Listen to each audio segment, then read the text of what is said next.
The radar screen flickered with impossible geometry. Lieutenant Commander Zoe, Wraith, Kestrel adjusted her helmet visor against the Mediterranean sun streaming through the cockpit of her modified F-35C Lightning II.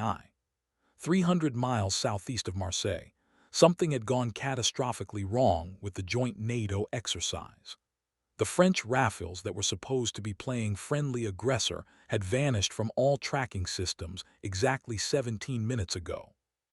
Control, this is Wraith 17, confirming loss of contact with Mirage flight.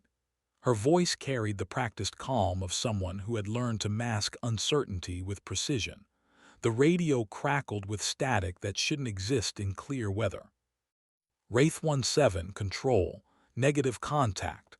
Last known bearing 270, Angels 22, investigate and report. The controller's voice carried an edge that made Zoe's jaw tighten. 17 minutes was an eternity in modern air combat. Aircraft didn't simply disappear. She banked left, feeling the familiar weight of 8GS pressing against her flight suit. The horizon tilted as she descended through scattered clouds that cast shifting shadows across the deep blue waters below. Her heads-up display painted targeting solutions across empty sky, but her instincts screamed otherwise. 23 years of flying had taught her to trust the feeling in her chest more than the computers. The modified Lightning II was her own design, incorporating stealth improvements that officially didn't exist. Black programs had their advantages, especially when you were the only pilot willing to test modifications that could either revolutionize air combat or create very expensive smoking craters. The aircraft responded to her touch like an extension of her thoughts, diving toward the coordinates where 4 French fighters had simply ceased to exist. Wraith 17, we're reading anomalous atmospheric conditions in your area. Recommend maintaining current altitude. The voice belonged to someone new, someone who didn't know her call sign's history. That ignorance might get them all killed. Zoe keyed her radio with 2 short clicks, message received but not acknowledged.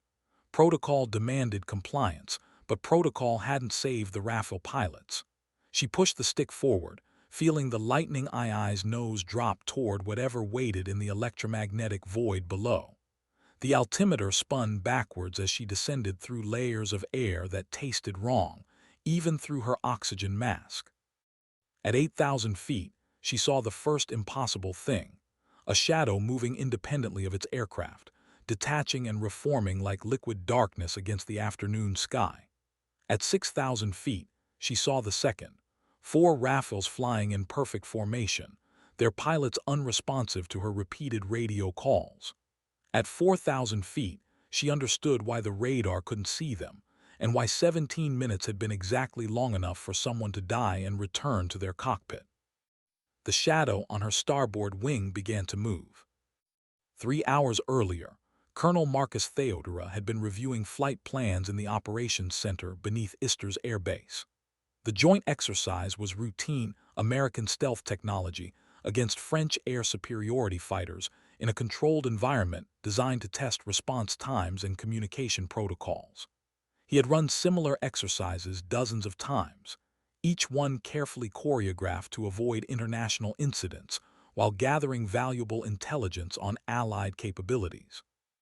Theodora prided himself on understanding every variable in his operational sphere: weather conditions, pilot experience levels, aircraft maintenance schedules, even the personal relationships between aircrew members. Control was achieved through information, and information was his specialty, which made the anomaly in Section 7 of the flight plan particularly disturbing. The American pilot designated Wraith 17 had modifications to her aircraft that weren't listed in any official documentation. More concerning, her service record had sections that were classified above his clearance level. In 30 years of military intelligence, Theodora had never encountered a pilot whose background was compartmentalized beyond NATO command authority. "Sir, the American pilot is requesting permission to deviate from assigned patrol routes." The communications officer looked up from his console with the expression of someone who had learned not to volunteer opinions. She's citing unspecified atmospheric irregularities. Theodora studied the holographic display showing aircraft positions across the exercise area. The four Rafales of Mirage Flight were maintaining perfect formation at their assigned altitude, but something felt wrong about their telemetry. The data streams were too clean, too consistent. Real pilots made constant micro-adjustments. These signatures looked like computer simulations. "Patch me through to Mirage Leader." He waited while the communications officer established the connection, then spoke into his headset. "Mirage Leader, this is Exercise Control. Report status." The response came immediately, in a voice he recognized as Captain Laurent Dubois. "Exercise Control, Mirage Leader. All aircraft operational, maintaining assigned patrol pattern. No anomalies to report." Theodora frowned. Dubois was known for his precision, but also for his tendency to report even minor technical issues. The complete absence of problems was itself problematic. He pulled up the pilot's psychological profile, noting stress indicators from a recent divorce and concerns about assignment to a new squadron. Men under pressure made mistakes, and mistakes in his exercise area had consequences that extended far beyond military careers. "Understood, Mirage Leader. Continue current assignment." Theodora closed the channel and turned to his intelligence officer. "I want continuous biometric monitoring on all French pilots. Something is not right about this exercise." The intelligence officer nodded and began typing commands into his workstation. Within seconds, new data streams appeared on the main display: heart rate, stress indicators, even brain wave patterns from the advanced monitoring systems built into modern flight helmets. What they showed made Theodora's blood run cold. According to the medical telemetry, the four French pilots had been clinically dead for the past 14 minutes. Captain Laurent Dubois remembered dying with perfect clarity. The sensation had been surprisingly peaceful, a gradual fading of consciousness as something dark and vast had embraced his Rafale at 22,000 feet. His last coherent thought had been wonder at how quiet death could be, how gentle the transition from existence to whatever came after. Now he sat in his cockpit, hands steady on the controls, maintaining formation with his wingmen as if nothing had changed. His radio calls were crisp and professional, his aircraft handling exactly as it should. The Mediterranean sun warmed his canopy, and his heads-up display showed all systems functioning within normal parameters. By every measurable standard, he was alive and operational. The only difference was the passenger. It sat behind his consciousness like a shadow cast by thoughts he wasn't thinking, observing his memories with detached curiosity. Sometimes it would rifle through his experiences the way someone might browse through photographs. His first solo flight, his wedding day, the moment he learned his daughter had taken her first steps. The entity seemed particularly interested in moments of strong emotion, examining them with the intensity of a scientist studying specimens. "Your species experiences joy in peculiar ways," it observed, its voice echoing inside his skull without disturbing his ability to communicate normally on the radio. "This memory of flight, there is something more than mere transportation involved." Dubois wanted to respond, but his mouth was busy maintaining radio discipline with exercise control. Instead, he thought his reply, knowing the passenger would hear it. "Flying is freedom. You wouldn't understand." "Perhaps not, but I am learning." The presence shifted, and suddenly Dubois was experiencing his first solo flight from an outside perspective, seeing himself as a young pilot drunk on the possibility of defying gravity. "Your kind creates meaning from motion. Fascinating." The other three Rafales maintained perfect formation around him, each carrying their own passenger, each pilot experiencing the same strange dual existence. They had become observers in their own bodies, conscious but not in control, aware but not autonomous. The passengers seemed content to maintain the facade of normal flight operations while they conducted their examination of human psychology. What do you want from us? Dubois thought, though he suspected he already knew the answer. Understanding, came the reply. Your species shows such promise, yet you consistently choose conflict over cooperation. We wish to observe your military capabilities firsthand, to comprehend the mechanisms by which you organize violence. Below them, Dubois could see the shadow that clung to the American pilot's aircraft. Unlike the passengers inhabiting the French fighters, this one seemed different, older, more purposeful. It had been following the modified Lightning II for over an hour, apparently undetected by the pilot's sophisticated sensors. That one troubles us, the passenger admitted. She carries something we have not encountered before, something that resists our influence. Dubois felt a flicker of hope. If the American pilot could somehow resist whatever had claimed his aircraft, perhaps there was still a chance for survival.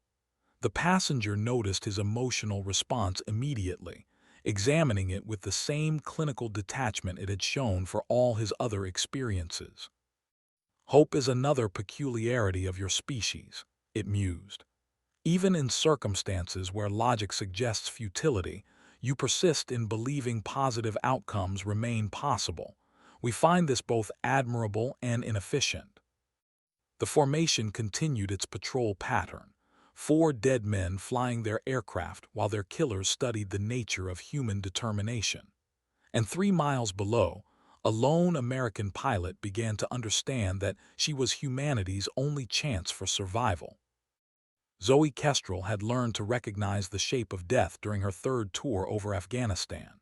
It wasn't the dramatic explosion or sudden impact that most pilots feared. Death was usually quieter, more subtle. A slight hesitation in radio communications, a barely perceptible change in formation flying, the way shadows seemed to move independently of their sources. She had developed an instinct for these details that had kept her alive through situations that should have been fatal. Now those instincts were screaming warnings as she studied the 4 Rafales flying in perfect formation above her. Their flight pattern was flawless, almost impossibly precise. Real pilots made constant microcorrections, tiny adjustments that reflected the inherent unpredictability of managing a machine traveling at supersonic speeds. These aircraft moved like they were following a computer program. Mirage Flight, this is Wraith 17. Request you acknowledge on emergency frequency. She switched to the international distress channel and waited. The response came immediately, 4 voices reporting nominal status in perfectly synchronized transmissions. No pilot training in the world taught that kind of coordination. The shadow on her starboard wing had been growing more distinct as she climbed toward the French fighters. What she had initially dismissed as an optical illusion now clearly resembled a second aircraft, translucent and dark, matching her movements with unsettling precision. Her radar showed nothing, but her eyes couldn't be fooled by stealth technology that didn't exist. Zoe rolled her aircraft 90 degrees to starboard, watching the shadow's response. It maintained position exactly, confirming her worst suspicions. Something was actively tracking her aircraft using methods that bypassed every detection system in her inventory. The implications were terrifying. She keyed her radio to the secure frequency reserved for classified communications. Control, Wraith 17. I need to speak with Colonel Theodora immediately. Priority Alpha. Wraith 17, Control. Colonel Theodora is monitoring your frequency. Go ahead. Sir, I believe we have a hostile contact using unknown stealth technology. Request permission to execute defensive maneuvers. She chose her words carefully, knowing that dozens of intelligence officers were recording every transmission. The shadow had begun to move independently of her aircraft, sliding forward along her wing until it was almost touching her canopy. Wraith 17, we show no hostile contacts in your area. Mirage Flight is operating normally according to all our instruments. Theodora's voice carried professional skepticism, but Zoe detected an undercurrent of concern. He knew something was wrong, even if he couldn't prove it.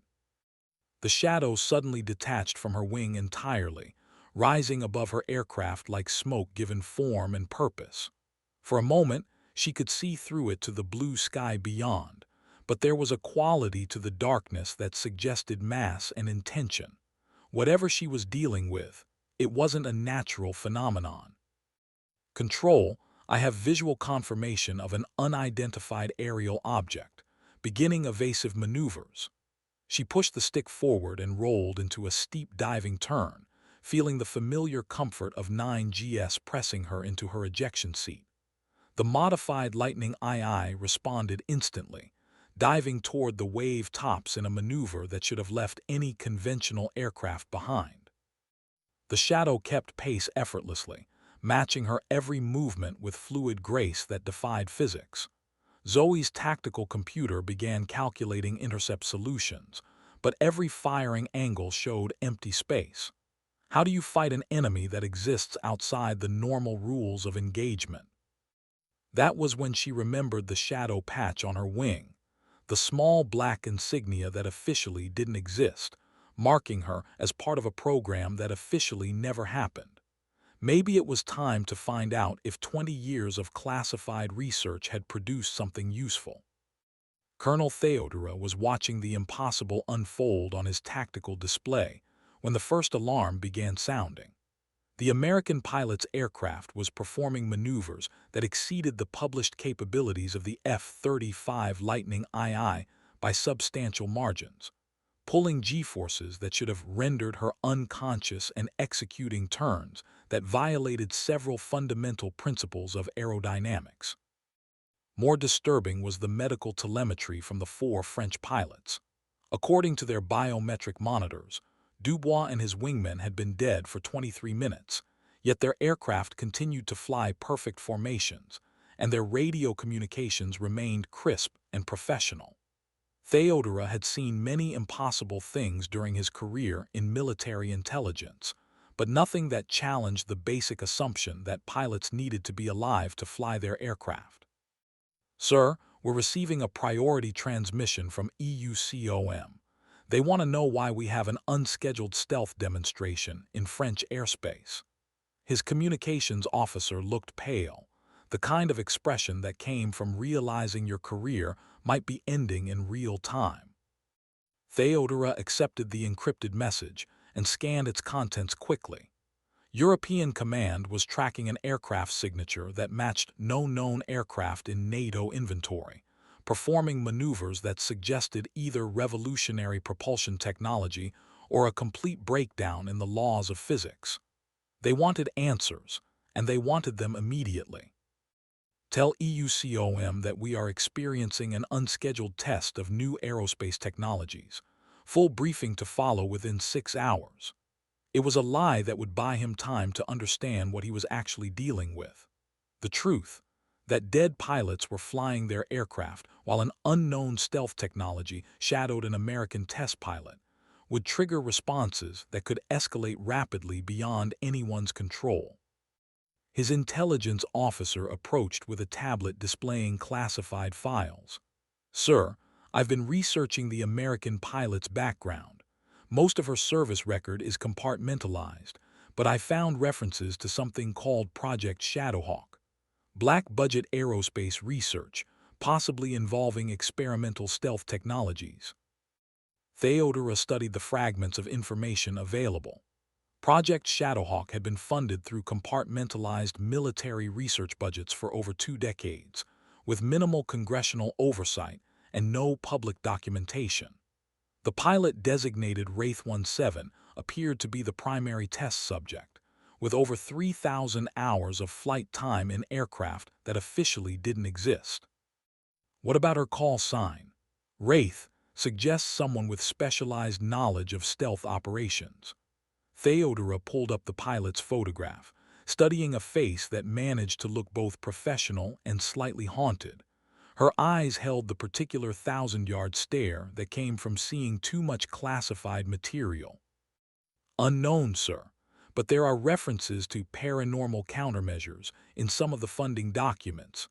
It's possible Project Shadowhawk was designed to address unconventional threats." Theodora felt pieces of a puzzle beginning to align in his mind.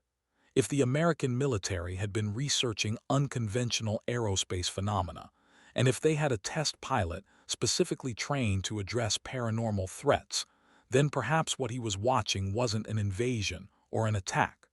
Perhaps it was the opening move in a war that had been anticipated for years. On his tactical display, the American aircraft began climbing rapidly toward the four Rafales, its impossible shadow keeping perfect pace. Whatever happened next would determine whether humanity was about to make contact with something beyond their understanding, or whether they were about to lose their first battle in a conflict they didn't know they were fighting. Zoe Kestrel reached for the panel behind her left knee and activated systems that weren't listed in any technical manual. The shadow patch on her wing began to glow with a faint phosphorescence that would have been invisible to anyone not wearing specialized optical equipment. 20 years of testing experimental technologies had taught her that some problems required unconventional solutions. The modification she was activating had been installed during her third assignment to Project Shadowhawk, back when the research team still believed they were investigating atmospheric anomalies and unusual radar signatures. It had taken nearly a decade of encounters with phenomena that defied conventional explanation before they accepted that they were dealing with intelligence rather than physics. Control, Wraith 17, activating experimental countermeasures. Be advised, you may experience temporary sensor anomalies. She didn't wait for permission before engaging the system. Authorization would take hours to filter through the appropriate classified channels, and she suspected they had minutes at most. The electromagnetic field generated by her modified aircraft created a bubble of distorted space around the Lightning II, bending light and radio waves in ways that made conventional stealth technology look primitive. More importantly, it interfered with whatever mechanism allowed the shadow to maintain contact with physical reality. She watched with satisfaction as the dark presence began to waver and lose cohesion. Her satisfaction was short-lived. The four Rafales above her suddenly broke formation and began diving toward her position with speed and precision that suggested their pilots had abandoned all pretense of normal flight operations. Their aircraft moved with predatory grace, executing coordinated attack patterns that would have been impressive if performed by living pilots. Mirage Flight, you are approaching a friendly aircraft. Recommend you resume patrol altitude immediately. Zoe's voice carried the calm authority of someone who had talked nervous pilots through difficult situations, but she was already calculating escape routes. The Rafales were faster than her modified Lightning II in a straight-line chase, but her aircraft had advantages that weren't reflected in published specifications. The lead Rafale fired a warning burst from its cannon, tracers passing close enough to her canopy that she could see individual rounds. Either the French pilots had gone completely insane, or they were no longer in control of their aircraft. Given the circumstances, she suspected the latter. Zoe rolled inverted and dove toward the wave tops, using the Lightning II's superior stealth characteristics to break radar lock. The Rafales followed with movements that looked more like ballet than aerial combat, maintaining perfect coordination despite executing maneuvers that should have required constant radio communication. She had fought against some of the best pilots in the world, but nothing she had encountered moved with such unified purpose. Her experimental countermeasures were working, though. The shadow that had been tracking her was becoming increasingly fragmented, pieces of it dispersing like smoke in a strong wind. Whatever force had been using it to monitor her activities was being forced to rely on more conventional methods, which gave her the advantage of 20 years' experience in avoiding detection. The tactical situation was clear. Four hostile aircraft with dead pilots were attempting to either capture or destroy her, while an unknown intelligence used methods beyond current human technology to coordinate the attack. Her mission parameters had just shifted from routine patrol to survival, with implications that extended far beyond personal safety. She began climbing toward the stratosphere, where the thinner air would favor her aircraft's superior thrust-to-weight ratio. Behind her, the four Rafales followed with mechanical precision, their formation never wavering despite the increasing demands of high-altitude flight. Whatever was controlling them understood aerial combat better than most human pilots. Time to find out if Project Shadowhawk had produced anything that could level the playing field. Captain Laurent Dubois was struggling to maintain control of his own thoughts as his aircraft pursued the American pilot. The passenger in his mind had grown more aggressive as its shadow was disrupted, pushing deeper into his consciousness with something approaching desperation. He could feel it rifling through his memories more violently now, searching for information about weapons systems and tactical doctrine. "Your countermeasures are more sophisticated than we anticipated," the entity admitted, its mental voice carrying undertones of frustration that seemed almost human. "This pilot represents a significant threat to our reconnaissance mission." Dubois felt a surge of fierce pride that the passenger immediately noticed and examined. Despite being dead and possessed by an alien intelligence, he remained loyal to the principles that had guided his military career. The American pilot was demonstrating capabilities that suggested his own air force was badly outmatched, but she was still fighting against whatever had killed him and his wingmen. "She's military," he thought back. "We don't abandon our own, regardless of nationality." Your species' capacity for loyalty transcends rational self-interest, another fascinating inefficiency. The passenger directed his aircraft into a high-G turn that should have crushed his ribcage, but his dead body responded without discomfort. Nevertheless, she must not be allowed to escape with knowledge of our presence. The three other Rafales maintained perfect formation as they climbed after the Lightning II, their movements coordinated through whatever network connected the alien passengers. Dubois could sense the other entities communicating in frequencies beyond human perception, sharing tactical data, and refining their attack strategy with each passing second. Below them, the Mediterranean stretched in an endless carpet of blue, peaceful and unmarked by the battle being fought in the stratosphere above. Civilian air traffic continued along established flight corridors, completely unaware that humanity's first contact with extraterrestrial intelligence was being decided by the outcome of an aerial engagement between dead pilots and a woman whose existence was classified beyond most government clearance levels.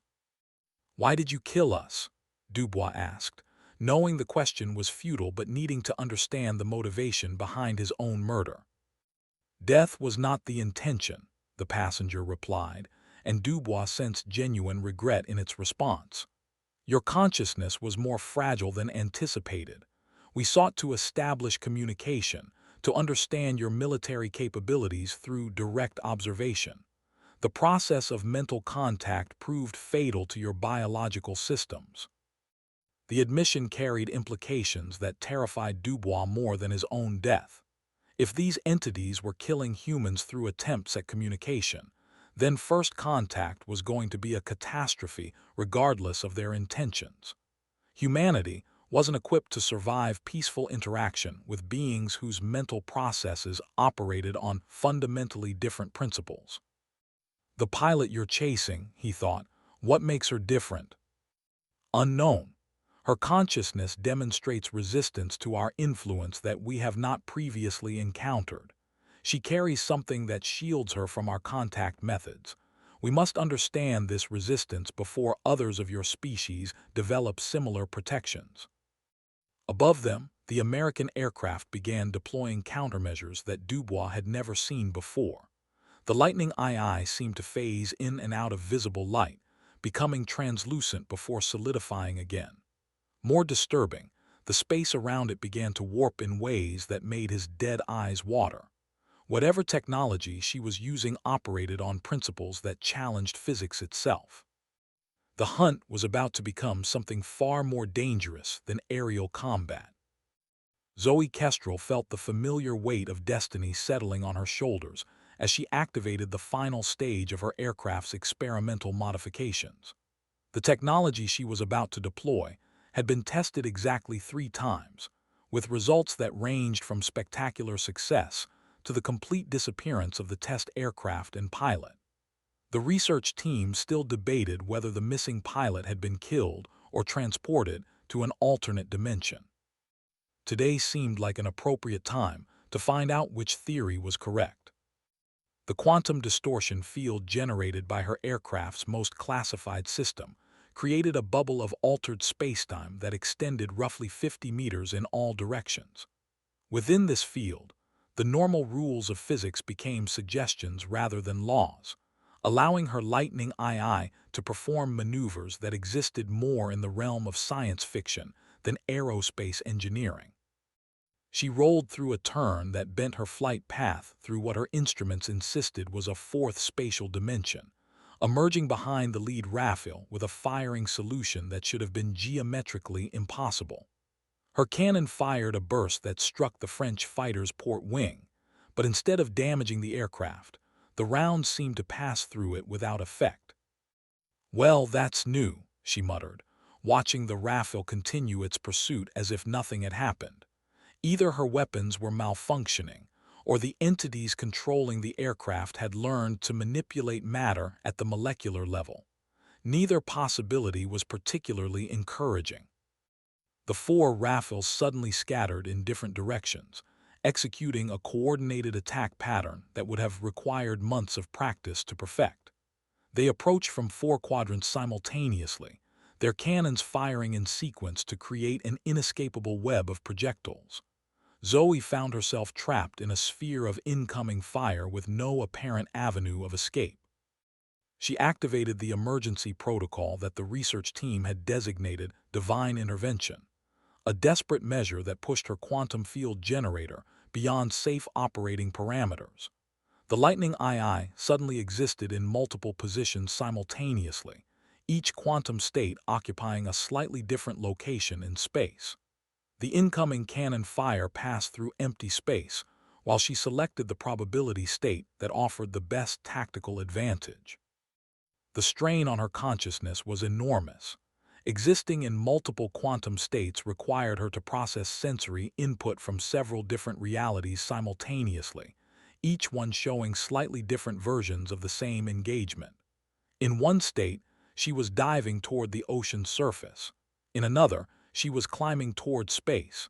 In a third, she was somehow flying backwards through time. Her training had prepared her for unusual psychological stresses, but nothing could have prepared her for experiencing multiple versions of reality at once. "Control, this is Wraith 17, she transmitted across all quantum states. Hopping at least one version would reach the operations center. "I am engaging multiple hostile aircraft using experimental technology. Request immediate backup and medical support upon landing."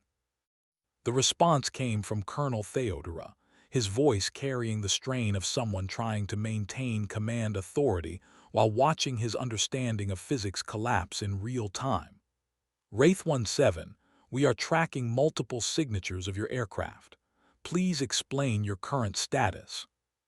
"Sir, I am currently existing in several quantum states simultaneously while engaging 4 enemy aircraft controlled by dead pilots. This is not covered in the standard operating procedures manual." There was a long pause before Theodora responded. "Understood, Wraith 17. Continue engagement at your discretion. We will attempt to provide support as able." Zoe selected the quantum state that offered the best firing angle and merged back into normal spacetime just long enough to fire a missile at the nearest Rafale. The weapon struck its target dead center, but instead of exploding, it simply passed through the aircraft and continued toward the horizon. Whatever was controlling the French fighters had apparently learned to become incorporeal at will. This was going to require a more creative approach to combat. Dr. Elena Vasquez was monitoring the engagement from a classified observation post buried 300 meters beneath the Pyrenees Mountains, when her instruments began registering readings that violated several fundamental constants of physics. The quantum field signatures being generated by Wraith 17's aircraft were unlike anything she had observed during 20 years of paranormal aerospace research. As the lead scientist for Project Shadowhawk, Vasquez had overseen the development of every exotic technology currently installed in the pilot's aircraft. She had watched Zoe Kestrel test systems that existed at the bleeding edge of theoretical possibility, pushing human understanding of spacetime manipulation far beyond what peer review would have accepted. Today's engagement was providing data that would require her to rewrite significant portions of quantum mechanics. Director, we're reading temporal distortions around the engagement zone, her chief technician reported. The pilot appears to be creating localized time dilation fields as part of her defensive strategy. Vasquez studied the holographic displays showing multiple overlapping timelines converging on a single point in space.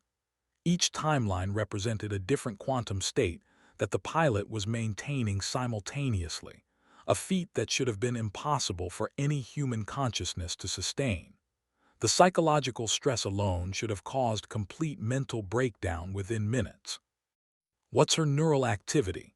Vasquez asked, pulling up biometric data from the pilot's specialized monitoring equipment.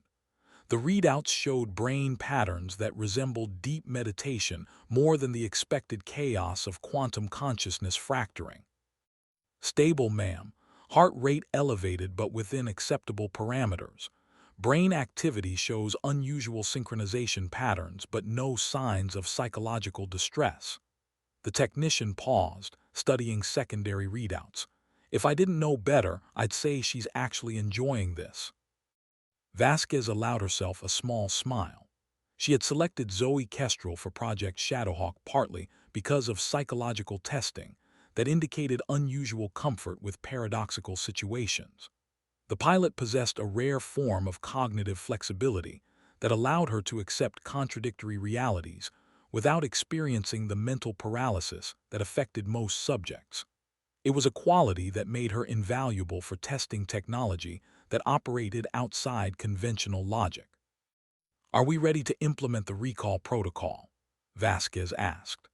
The emergency system would forcibly collapse all quantum states and teleport the pilot's aircraft directly to a secure landing site, but using it would reveal capabilities that several governments weren't ready to acknowledge existed.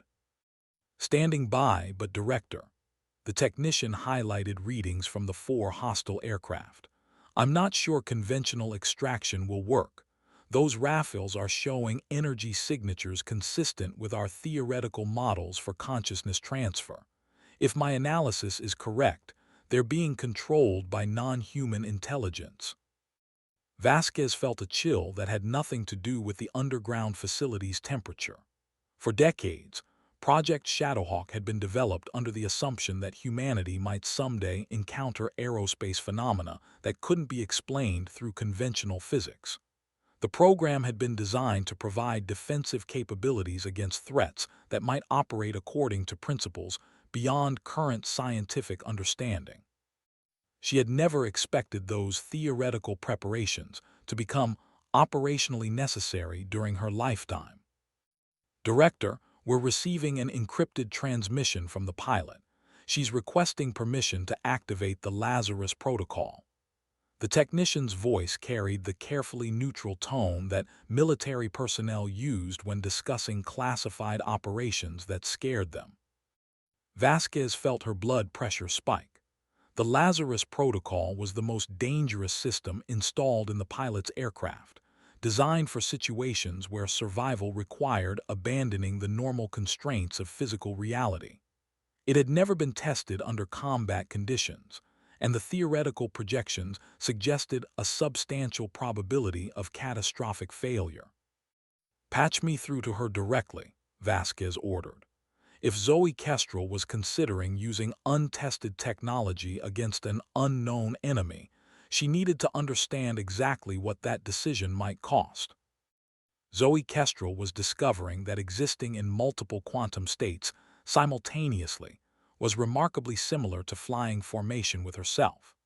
Each probability thread required individual attention and control, but the overall coordination felt familiar after years of leading complex aerial maneuvers. The main difference was that failure to maintain formation would result in her consciousness being scattered across several parallel universes rather than simple mid-air collision. Wraith 17, this is Dr. Vasquez. I need to speak with you about the Lazarus Protocol. The voice came through on a secure channel that bypassed normal communication systems, arriving directly in her consciousness through quantum entanglement with her aircraft's experimental systems. Hello, Elena. I was hoping you were monitoring today's festivities. Zoe held her aircraft in a hover that existed outside normal spacetime, while the four Rafales circled her position like sharks waiting for prey to show weakness. I assume you're seeing the same impossible things I am. Confirmed. The hostile aircraft appear to be controlled by consciousness patterns that don't match human neural activity. We're dealing with exactly the kind of threat Shadowhawk was designed to address. Vasquez's voice carried professional calm, but Zoe could detect underlying excitement. This was what the scientist had been preparing for during 2 decades of theoretical research. Then you know why I need to activate Lazarus. These things can phase through solid matter and coordinate attacks through some kind of collective intelligence. Conventional weapons are useless. Zoe executed a defensive maneuver that took her aircraft through a dimension that existed perpendicular to normal space, emerging several kilometers away from her previous position. The system has never been tested under combat conditions. The theoretical models suggest a 63% probability of successful implementation, with catastrophic failure modes that include dimensional displacement, temporal paradox, and complete dissolution of your consciousness into component quantum states. Zoe laughed, a sound that carried more confidence than she actually felt. Elena, I'm currently flying in 4 different timelines while being attacked by dead French pilots controlled by alien ghosts. I think we're already well past the point where safe operational parameters apply. She selected a quantum state that placed her directly above the lead Rafale and dove toward it with acceleration that would have been instantly fatal if she had been operating under normal physics. Her aircraft passed through the French fighter without causing damage, but she managed to collect sensor data that confirmed her worst suspicions about what they were facing. The entities controlling these aircraft aren't just possessing the pilots, she reported. They're learning from them. Each attack pattern is more sophisticated than the last, incorporating tactical knowledge that the original pilots accumulated over entire careers. We're fighting an enemy that's becoming more dangerous every minute. All the more reason to avoid using untested technology, Vasquez replied. Return to base and we'll develop a coordinated response using conventional forces. Elena, these things killed 4 Allied pilots just to study our military capabilities. How many more people are you willing to sacrifice while we develop a conventional response? Zoe rolled through a series of maneuvers that took her aircraft through probability space, each movement designed to confuse the entity's ability to predict her position. The silence that followed lasted long enough for her to understand that she was being given permission to exceed all safety protocols. Dr. Elena Vasquez was a careful scientist who would never officially authorize the use of experimental technology under combat conditions. But she was also a patriot who understood that some decisions couldn't be made through committee review. Wraith 17, you are cleared to operate at your own discretion. Good hunting. Zoe reached for the final control that would either save humanity's first encounter with extraterrestrial intelligence, or ensure that it ended in spectacular failure. The Lazarus Protocol would transform her aircraft into something that existed beyond the normal constraints of physics, allowing her to engage enemies that operated according to principles she didn't understand. She activated the system and felt reality begin to dissolve around her. The Lazarus Protocol derived its name from the theoretical possibility that activating it might require the pilot to die and return to life, as something fundamentally different from baseline humanity. Dr. Vasquez had developed the system during her darkest period of speculation about what kinds of threats might someday emerge from the intersection of consciousness and quantum mechanics. As the protocol engaged, Zoe felt her awareness expanding beyond the confines of her physical body. Her consciousness began interfacing directly with the quantum field generated by her aircraft, creating a hybrid entity that was part human intuition and part living spacetime distortion. She could perceive reality from perspectives that had no equivalent in normal human experience, seeing through the electromagnetic spectrum, feeling gravitational fluctuations as physical sensations, experiencing time as a navigable dimension rather than an inevitable progression. Her aircraft transformed around her, its solid matter becoming fluid and responsive to her mental commands. The Lightning II's hull began shifting between states of matter, sometimes appearing as conventional titanium and composite materials, sometimes becoming pure energy held in aircraft-shaped patterns. She discovered she could alter its configuration at will, growing additional wings or modifying its engines according to whatever tactical situation demanded. The four Rafales stopped their coordinated attack and began circling her position with what appeared to be fascination rather than hostility. Through her enhanced perception, she could sense the alien passengers within each aircraft studying her transformation with intense interest. They were communicating among themselves through frequencies that resonated in dimensions she was only beginning to understand. "Remarkable," came a voice that seemed to arrive directly in her consciousness, bypassing her aircraft's communication systems entirely. "You have achieved voluntary consciousness transfer into quantum substrate. We did not expect your species to possess such capabilities." Zoe found she could respond using the same non-physical communication method, her thoughts manifesting as structured information patterns in the quantum field around her aircraft. "We're full of surprises. Now, shall we discuss why you killed 4 Allied pilots, or would you prefer to continue this conversation through aerial combat?" "The deaths were unintentional. Your organic neural structures proved incompatible with our standard communication protocols. We have been observing your species for several of your centuries, but direct contact has remained problematic due to this biological fragility." Through her enhanced awareness, Zoe could perceive the alien entities more clearly now.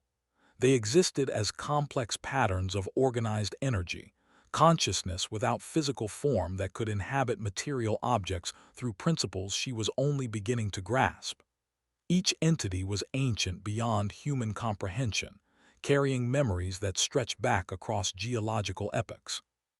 Observing us for centuries, she maneuvered her transformed aircraft closer to the lead Rafale, noting how its matter seemed to flicker between solid and incorporeal states. That explains some of the unexplained aerospace phenomena our governments have been tracking. You've been studying our military capabilities. Military conflict interests us because it represents your species' primary method for technological advancement. War drives innovation in ways that peaceful cooperation does not. We seek to understand this paradox. The entity's communication carried undertones of genuine puzzlement, as if the concept of violent competition was fundamentally alien to its nature. Zoe felt a chill that had nothing to do with the stratospheric temperature outside her cockpit. The implications were staggering. An alien intelligence that had been treating human warfare as a laboratory experiment, studying the ways that conflict accelerated technological development. How many historical battles had been observed by these entities? How many technological breakthroughs had been influenced by their presence? "The shadow patch on your aircraft," the entity continued.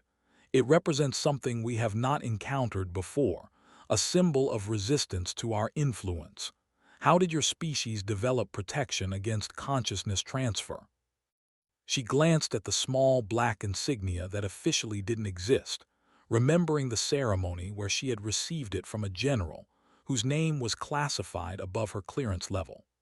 The patch marked her as a graduate of programs that pushed human capability beyond natural limits, training that had prepared her for encounters with phenomena that challenged the basic assumptions of reality. 20 years of preparation for meeting something like you, she replied honestly. My government anticipated that first contact might not follow the diplomatic protocols outlined in science fiction novels. Wise, we have observed many species during their initial expansion beyond their birth planets. First contact is rarely peaceful, regardless of intentions. Your species shows more foresight than most. Around them, the four Rafales began to change, their solid matter becoming translucent as the alien entities gradually released their hold on the hijacked aircraft. Zoe could sense Captain Dubois and his wingmen regaining partial control of their bodies, though they remained clinically dead by any medical definition. "Can you restore them?" she asked, indicating the French pilots. "Biological death cannot be reversed through our methods. However, consciousness can be maintained indefinitely within artificial substrates. They could exist as we do, as patterns of organized energy rather than organic matter." The offer carried implications that were both hopeful and terrifying. Zoe found herself facing a decision that would determine not only the fate of four Allied pilots, but possibly the future relationship between humanity and a form of intelligence that had been observing their species since before recorded history began. Captain Laurent Dubois felt awareness returning to his body like sensation, returning to a limb that had fallen asleep. The alien passenger was withdrawing from his consciousness, pulling back from the intimate contact that had allowed it to control his aircraft and rifle through his memories. For the first time since his death, he was able to move his own hands and speak with his own voice. "Mirage leader to exercise control," he transmitted, surprised to hear his voice emerge normally despite his certainty that he was no longer alive in any conventional sense. "Reporting. Unusual circumstances. Request immediate medical consultation upon landing." "Mirage leader, this is Control. We copy your transmission. Are you experiencing any medical emergencies?" The controller's voice carried carefully controlled panic, probably because the biometric telemetry was still showing that all four French pilots were clinically dead. Dubois looked at his hands, nodding that they appeared perfectly normal despite feeling strange and disconnected from his consciousness. He could sense the alien entity still present in his mind, but it no longer dominated his thoughts or controlled his actions. Instead, it seemed to be observing him with the careful attention of a researcher studying an interesting specimen. "Control, this is going to be difficult to explain in an official report." He paused, trying to find words for an experience that had no precedent in military terminology. "I believe I have been dead for approximately 40 minutes, during which time my aircraft was controlled by a non-human intelligence. I am currently conscious and operational, but remain technically deceased according to medical definitions." The silence that followed lasted long enough for him to wonder if his transmission had been received. Finally, Colonel Theodora's voice came through on a secure channel. "Mirage leader, this is Exercise Control Actual. Confirm your current physical status." "Sir, I have no pulse, no measurable brain activity according to my helmet sensors, and no respiratory function. However, I remain conscious and capable of operating my aircraft. My passengers inform me that this is a temporary condition that will require significant medical intervention to resolve." "Your passengers." Theodora's voice carried the carefully neutral tone that intelligence officers used when dealing with information that challenged their understanding of reality. "The entities that killed us, sir. They're still present but no longer in control. They claim the deaths were accidental, result of incompatible communication methods. They're offering to restore us to." something resembling life but not through conventional medical procedures. Dubois could sense his three wingmen experiencing similar conversations with their own alien passengers. The entities seemed genuinely distressed about the accidental deaths, apparently having expected that human consciousness would be more robust during attempted contact. They were offering solutions, but those solutions would transform the pilots into something fundamentally different from baseline humanity. Through his aircraft's canopy, he could see the American pilot's Lightning II undergoing transformations that defied his understanding of aerospace engineering. The aircraft seemed to exist in multiple configurations simultaneously, sometimes appearing solid and conventional, sometimes becoming translucent, or even completely invisible to normal vision. Whatever technology she was using operated on principles that made the aliens' consciousness transfer abilities seem almost mundane by comparison. Sir, I believe the American pilot represents humanity's best chance for establishing meaningful communication with these entities. They seem impressed by her capabilities and frustrated by their inability to control or predict her actions. Dubois paused, feeling the alien presence in his mind, offering additional information. They've been observing our species for centuries, studying our technological development through military conflicts. Today's encounter was intended as a more direct form of research. Understood, Mirage Leader. Continue communication with the entities and report any additional information. We're scrambling medical teams and research specialists to assist with your situation. Dubois almost laughed at the absurdity of scrambling medical teams to treat dead pilots, but he understood the gesture. His government was trying to maintain some semblance of normal procedure while dealing with a situation that had no precedent in human experience. The fact that they were treating this as a medical emergency rather than an alien invasion suggested that someone in the command structure had been anticipating exactly this kind of encounter. Around him, the Mediterranean sky had become a laboratory for testing the limits of human and alien capability. The outcome of this unprecedented engagement would determine whether first contact became the foundation for peaceful coexistence or the opening battle in a war that humanity was completely unprepared to fight. Dr. Elena Vasquez was simultaneously watching her life's work reach fruition and preparing for the possibility that she had created technology capable of destroying the fabric of reality itself. The Lazarus Protocol was performing beyond her most optimistic projections, but the energy readings from Wraith 17's aircraft were approaching levels that her theoretical models couldn't adequately predict. Director, we're detecting quantum cascade resonance in the pilot's neural patterns, her chief technician reported.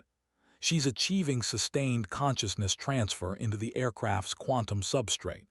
Brain activity shows perfect synchronization with the experimental field generators.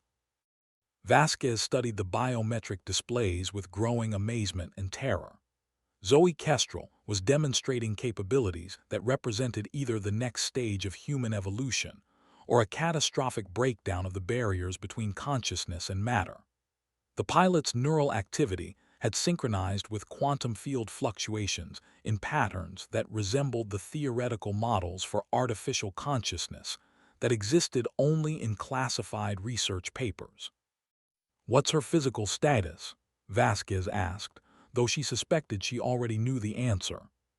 "Stable but unusual. Her body appears to be transitioning into a quantum coherent state. Cellular activity is maintaining normal functions, but through mechanisms that don't match conventional biology. If I didn't know better, I'd say she's becoming something that exists partially outside normal spacetime." Vasquez felt a mixture of pride and horror at what her research had accomplished.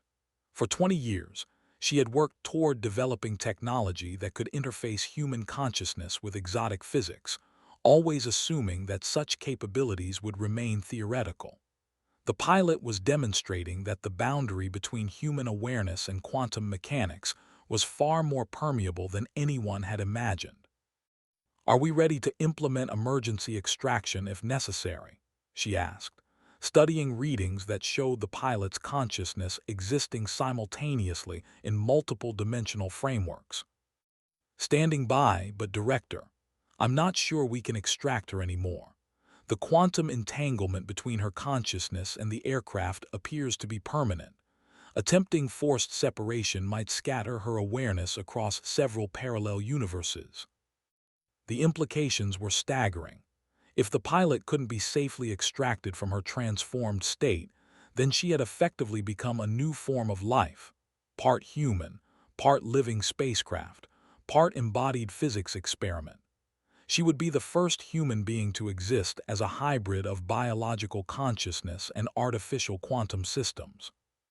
"Director, we're receiving long-range sensor data from orbital platforms. There are additional contacts approaching the engagement zone." The technician's voice carried the kind of professional calm that meant everyone was about to have a very bad day. "Multiple signatures, estimated arrival in 6 minutes. They don't match any known aircraft in NATO inventory." Vasquez felt her blood pressure spike as she realized that today's encounter was expanding beyond a single contact event.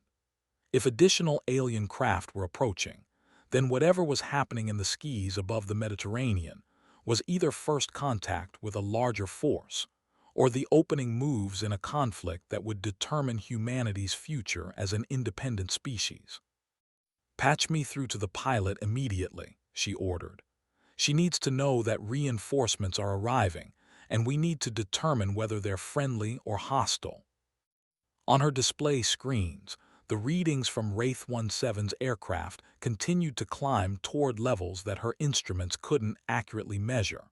Whatever Zoe Kestrel was becoming, she might represent humanity's only hope for surviving the next few minutes.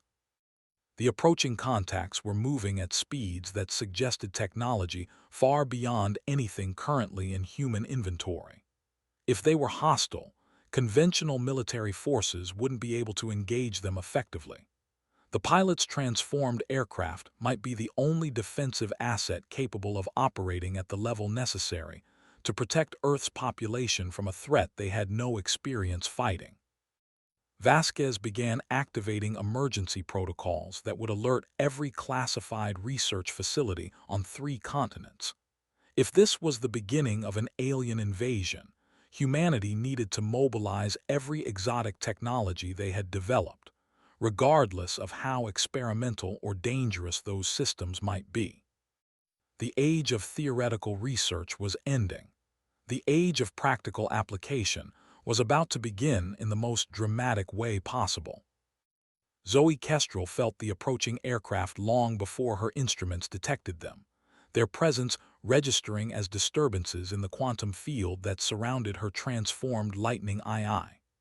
There were 12 of them, moving in formation patterns that suggested military precision, combined with technology that operated according to principles she was only beginning to understand. "We did not anticipate additional contacts," the alien entity admitted, its communication carrying undertones of concern that seemed almost human. "These approaching craft do not respond to our standard identification protocols. They may represent a different faction within our species, or potentially a separate intelligence entirely." Through her enhanced perception, Zoe could analyze the approaching craft in ways that conventional sensors couldn't match. Each vehicle appeared to exist in multiple dimensions simultaneously, their hulls shifting between configurations that suggested they could reconfigure their basic structure according to mission requirements. More disturbing, they were broadcasting signals in frequencies that her quantum-enhanced consciousness could interpret as threat assessments and targeting data. "They're conducting active scans of our position," she reported to both the alien entities and her human controllers. "Whatever they are, they're treating this encounter as a potential combat situation. Combat protocols among our kind have not been necessary for several millennia," the entity replied. "If these are indeed members of our species, their hostile posture suggests significant philosophical disagreement with our research methods." Zoe felt a chill of understanding. She was caught between two factions of an alien species that disagreed about how to study humanity, with one group favoring careful observation and the other apparently preferring more direct intervention. The four Rafales with their dead-but-conscious pilots represented the observational approach. The incoming craft might represent something far more aggressive. "Can you communicate with them?" she asked, maneuvering her aircraft to position herself between the approaching unknowns and the French fighters. "We are attempting contact, but they are not responding through standard channels.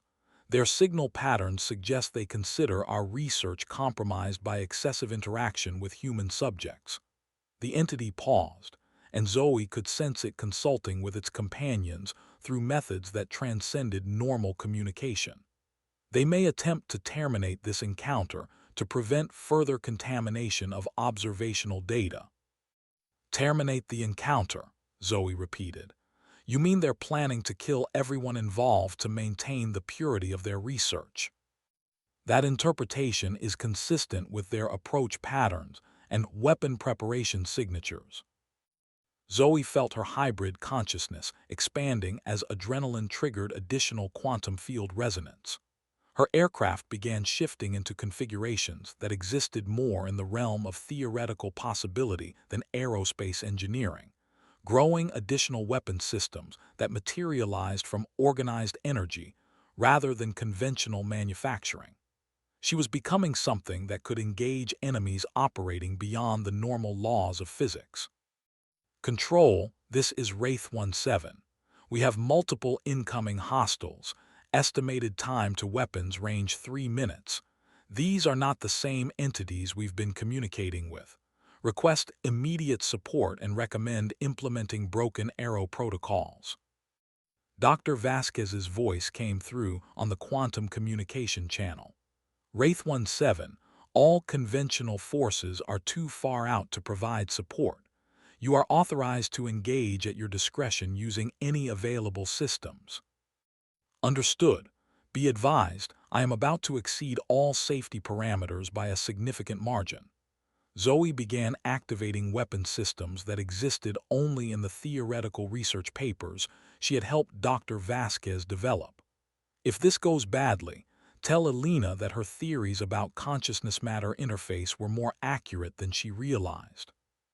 The approaching craft suddenly accelerated, their formation spreading into attack patterns that would have been impossible for any aircraft operating under conventional physics. They were moving at speeds approaching a significant fraction of light, yet somehow maintaining perfect coordination despite the relativistic effects that should have made communication impossible. Zoe selected a weapon configuration that would either destroy the hostile craft or tear a hole in spacetime large enough to be visible from orbit. Either way, the next few minutes would determine whether humanity's first military engagement with alien technology ended in victory, or in the kind of spectacular failure that would be remembered for as long as civilization survived.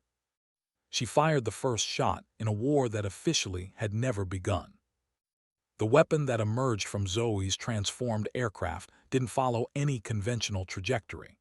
Instead, it manifested as a controlled collapse of spacetime that created a localized singularity, moving at near-light speed toward the lead hostile craft. The projectile existed simultaneously in multiple dimensions, making it impossible to evade through conventional maneuvering or to intercept using standard defensive systems. The lead alien craft attempted to phase into incorporeal state, but the singularity followed it through whatever dimensional framework it had shifted into. The resulting impact released energy equivalent to a small nuclear weapon, but contained within a sphere of distorted space that prevented any collateral damage to the surrounding environment. The hostile craft simply ceased to exist, its matter and energy scattered across several parallel universes. "Impressive," the alien entity observing from Captain Dubois' aircraft commented.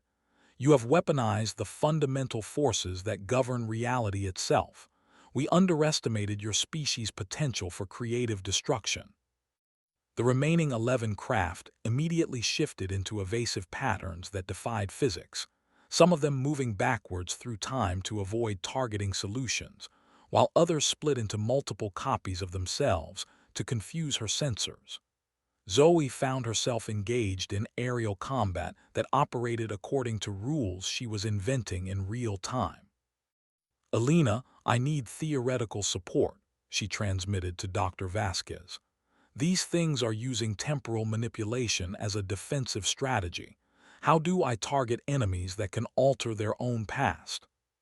"Quantum probability modeling," came the immediate reply. "Don't target where they are or where they were. Target the quantum state they're most likely to occupy based on their tactical objectives." Zoe felt her hybrid consciousness expanding to encompass probability mathematics that would have challenged supercomputers. She began calculating firing solutions based on strategic analysis rather than simple geometry, predicting enemy positions based on tactical doctrine and psychological profiling rather than flight paths.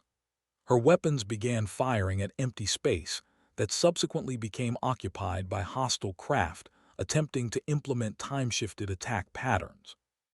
3 more alien craft disappeared in precisely controlled singularity collapses, their destruction so complete that even their timeline alterations were retroactively negated.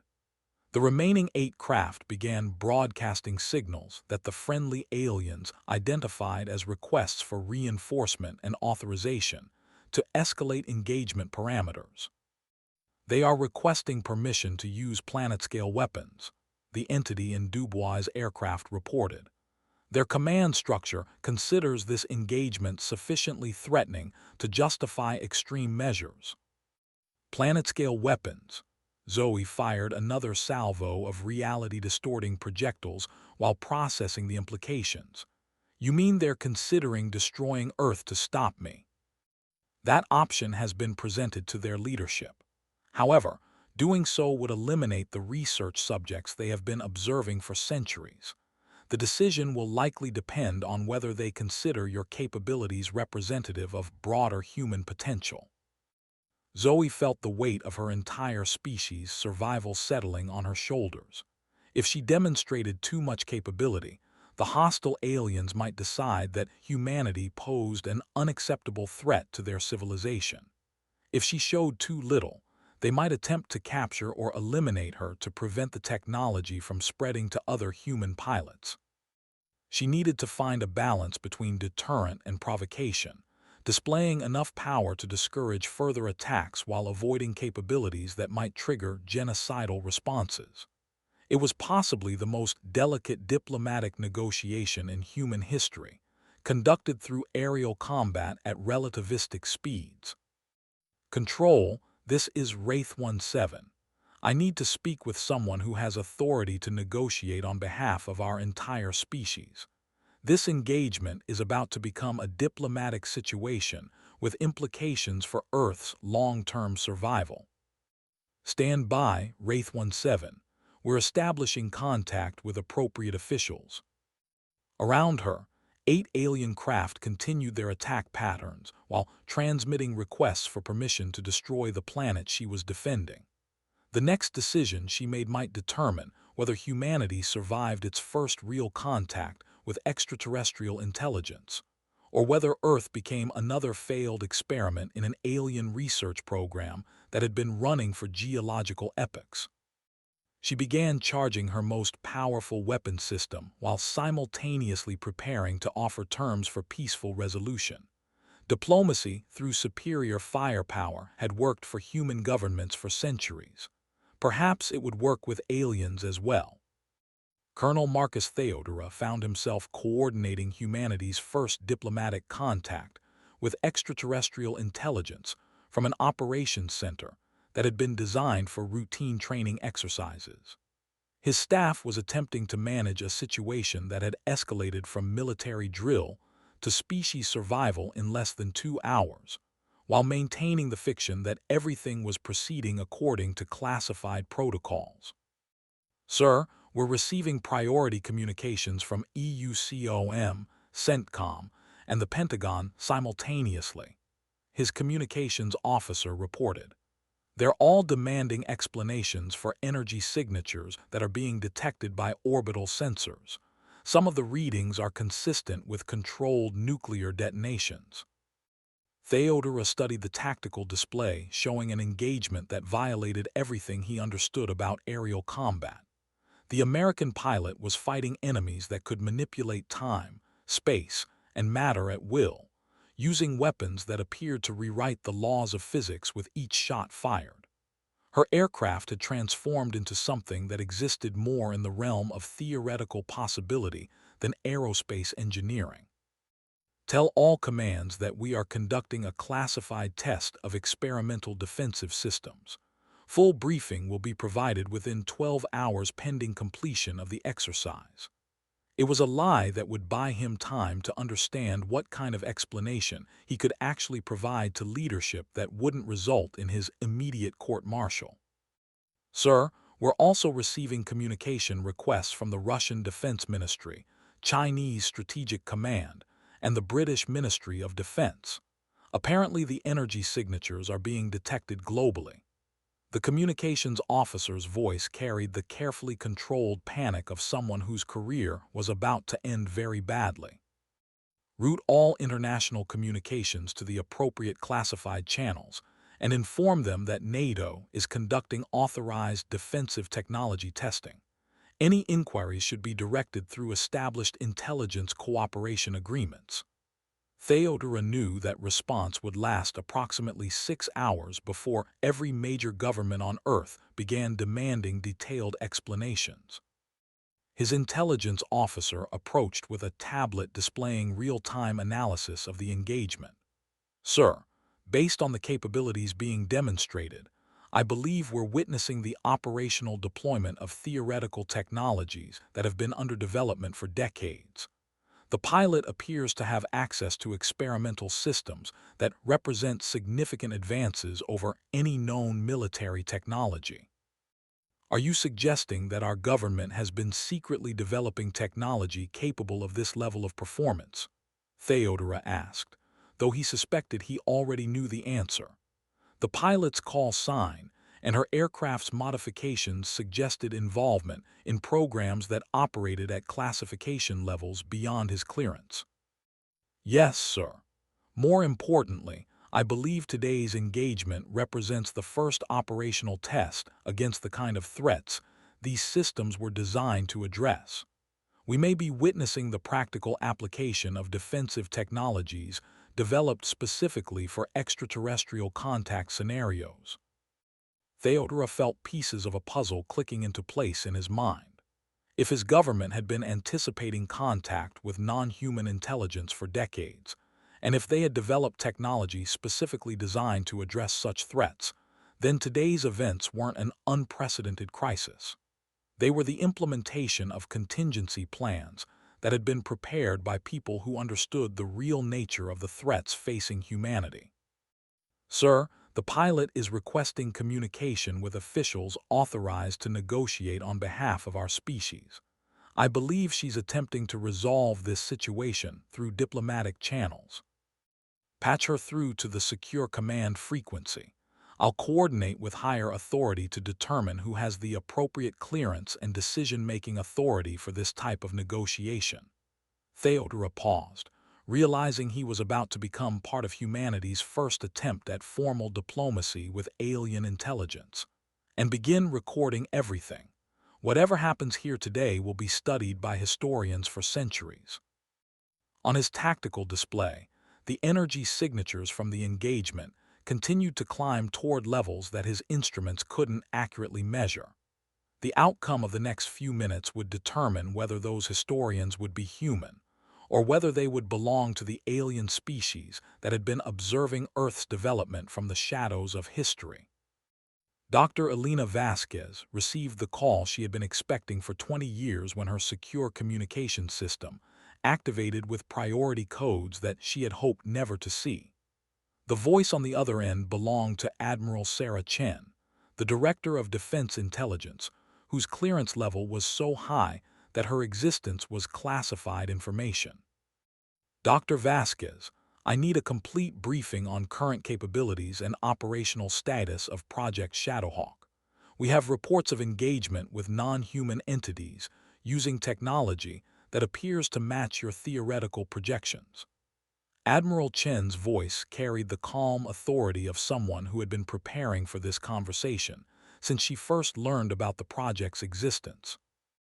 Admiral Wraith-17 is currently engaged with multiple hostile aircraft using the Lazarus Protocol. She has achieved successful consciousness transfer into the aircraft's quantum substrate and is demonstrating capabilities that exceed our most optimistic projections. Vasquez paused, studying readings that continued to challenge her understanding of what was possible. She's essentially become a hybrid entity, part human pilot, part living spacecraft, part embodied physics experiment. Yet, can she be extracted safely if necessary?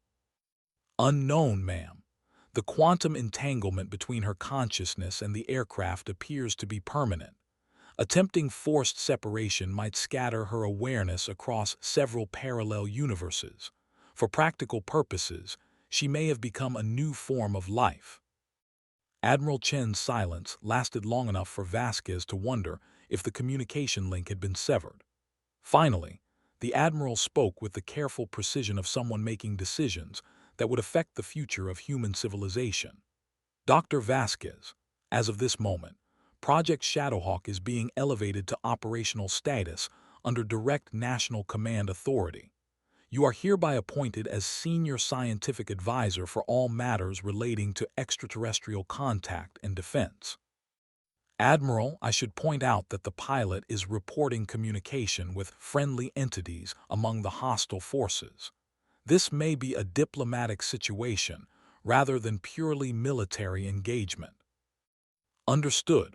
We're establishing contact with the United Nations Security Council and NATO Command to coordinate international response. However, immediate tactical decisions rest with the pilot's judgment. She has operational authority to engage or negotiate as circumstances require.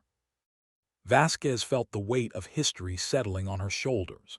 The theoretical research she had conducted in classified laboratories was becoming the foundation for humanity's first formal contact with non-human intelligence.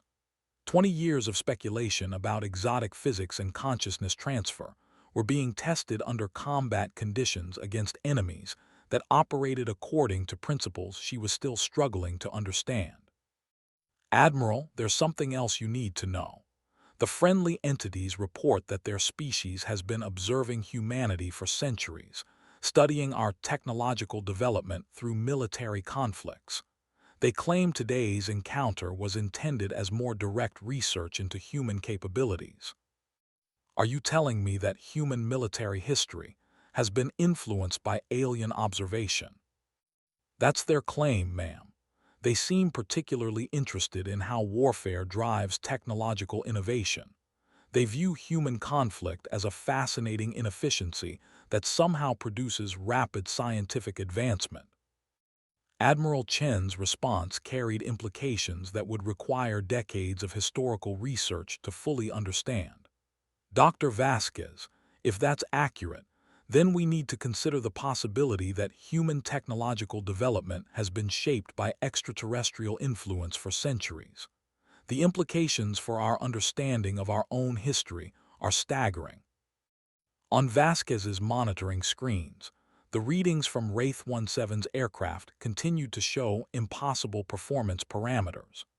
The pilot had achieved capabilities that represented either the next stage of human evolution or the successful integration of human consciousness with technology that operated beyond conventional physics.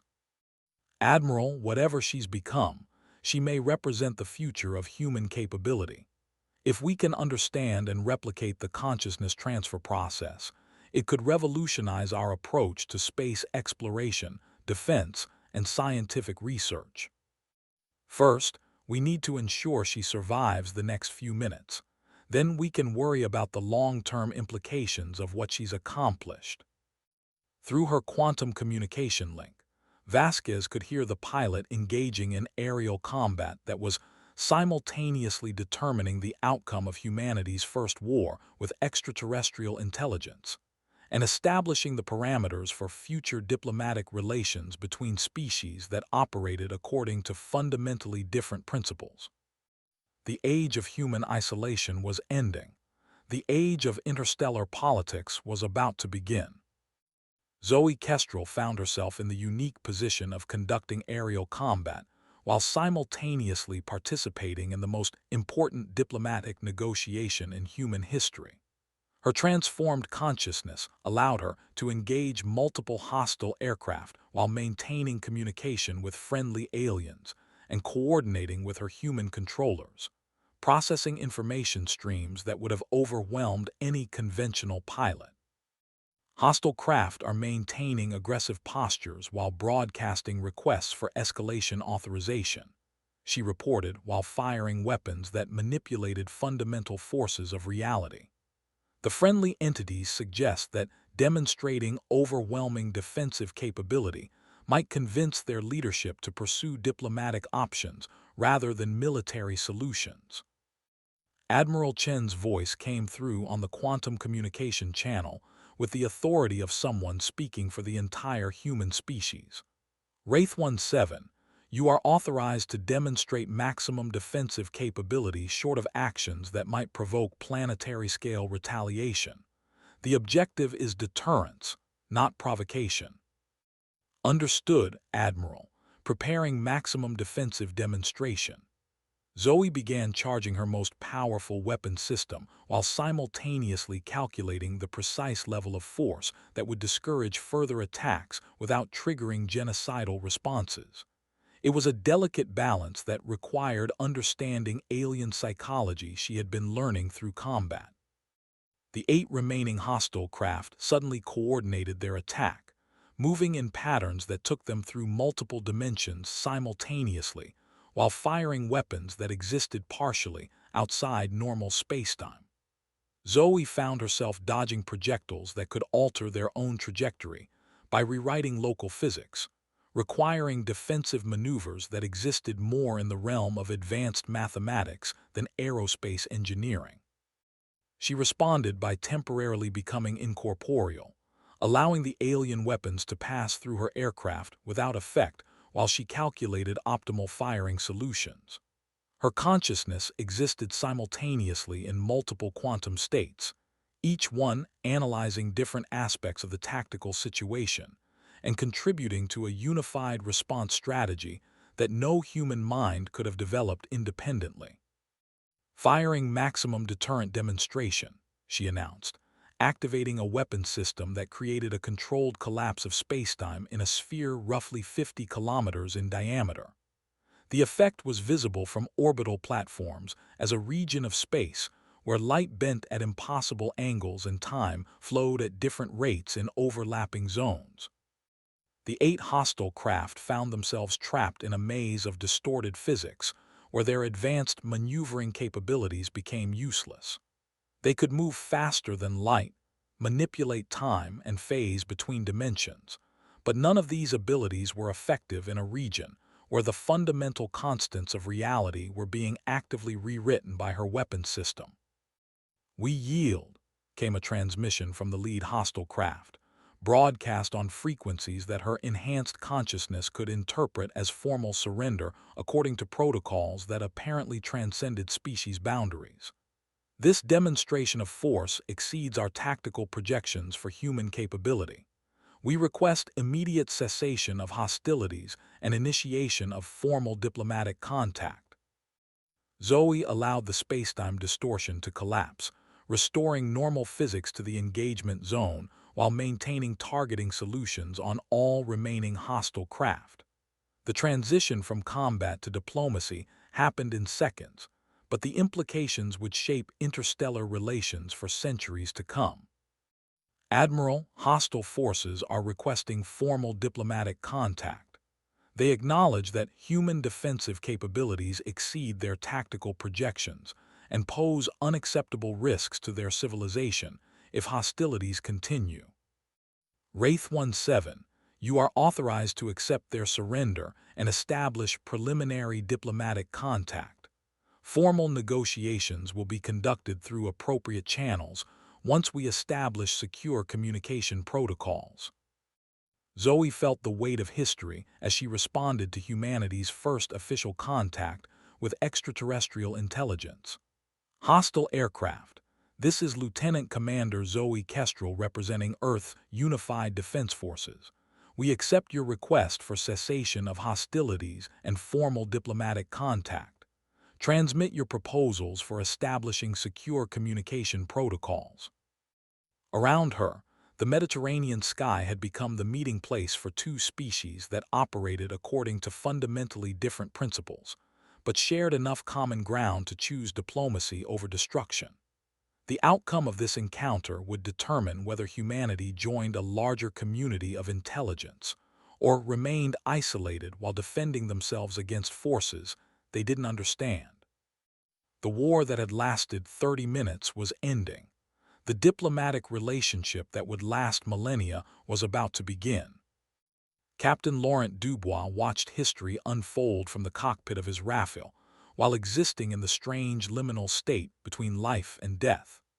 The alien entity that had killed him, and then offered a form of resurrection, was providing running commentary on the diplomatic negotiations, explaining nuances of interstellar protocol that no human had ever encountered. Your species has achieved something remarkable, the entity observed as the hostile craft began transmitting formal proposals for establishing diplomatic relations. Few civilizations develop defensive capabilities sufficient to deter aggression during their first contact encounter. Most are either destroyed or subjugated before they can demonstrate the potential for meaningful resistance. Dubois felt a surge of pride that transcended his unusual circumstances.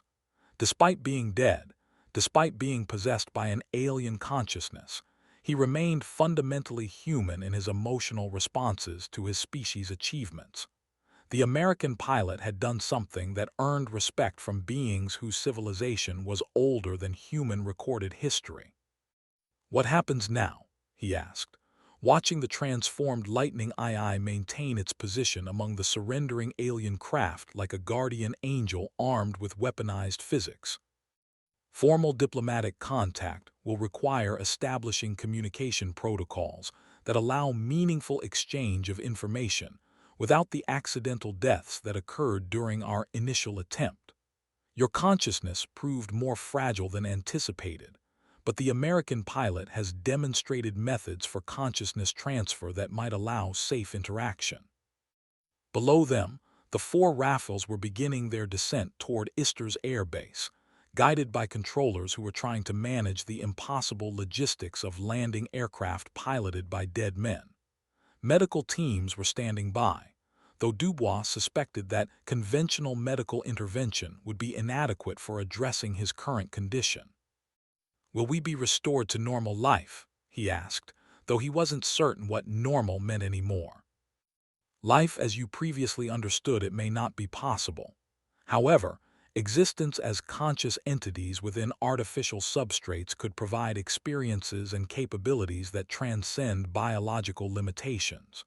You would become something new, part human, part technological, part energy pattern organized according to principles your species is only beginning to understand."